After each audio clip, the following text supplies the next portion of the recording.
সম্মানিত ভিউয়ার্স, আজকে আপনাদের দেখাবো একটা কাস্টমারের প্রেসার কুকারটা একদম নতুন, কিন্তু উনি বলতেছে যে এটাতে শীষ উঠতেছে না। তো শীষ ওঠার কারণ কি সেটা আমি দেখেছি। তো আমি এটা এখন খুলবো, আপনাদেরও দেখাবো। দেখেন, একদিন বা 2 দিন রান্না করছে, সেফটি ভালভ একদম ফুটা হয়ে গেছে। তো উনি নিজেও বুঝতেছে না আসলে শীষ উঠতেছে না কী কারণে। উনি একটা এক্সট্রা রাবার ছিল, সে রাবারটাও চেঞ্জ করছে, তবুও শীষ আসে না। এখন সেফটি ভালভটা উনি তো বুঝতে পারে নাই যে এটা সেফটি ভালভের কারণে। তো আমরা এটা অনেকেই ভুল করে থাকি, আর প্রেসার কুকার অনেকেই রেগুলার ব্যবহার করেন না। রেগুলার ব্যবহার না করার কারণে অনেক কিছু জানা থেকে বিরত থাকা হয়।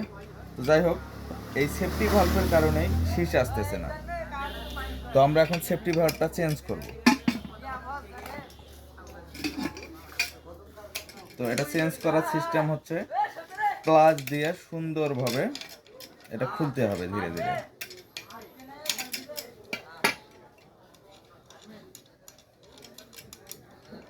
এই দেখেন, এই সেফটি ভালভটা আপনাদেরকে দেখাই। দেখেন, একদম ফুটো হয়ে গেছে।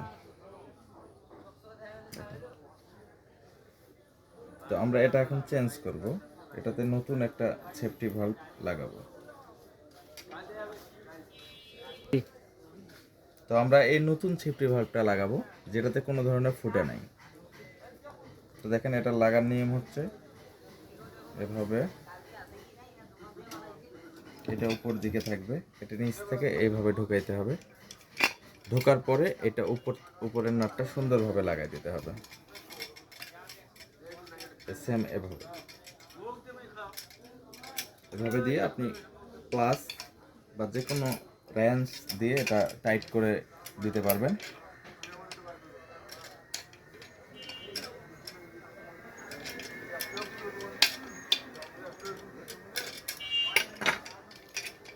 শেষ, খুব সহজ, অতি দ্রুত কাজটা কমপ্লিট হয়ে গেল। তো আমরা এখন দেখবো এটা।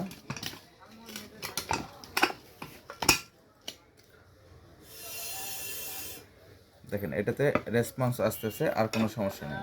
তো আজকের ভিডিওটা এ পর্যন্তই। আপনারা যারা আমার পেজ থেকে দেখতেছেন, আমার পেজটাতে ফলো দিবেন, আর যারা ইউটিউব থেকে দেখতেছেন, আমার চ্যানেলটাতে সাবস্ক্রাইব করবেন এবং বেল আইকনে ক্লিক দিয়ে রাখবেন। ধন্যবাদ।